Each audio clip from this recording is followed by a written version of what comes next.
So for everybody that's having this issue with their Dodge Chargers, where the power steering, service power steering light is coming on,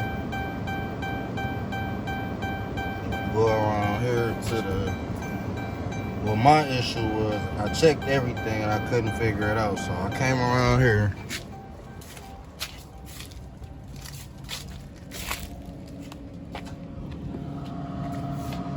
And this wire right here was loose. I tighten that up like so.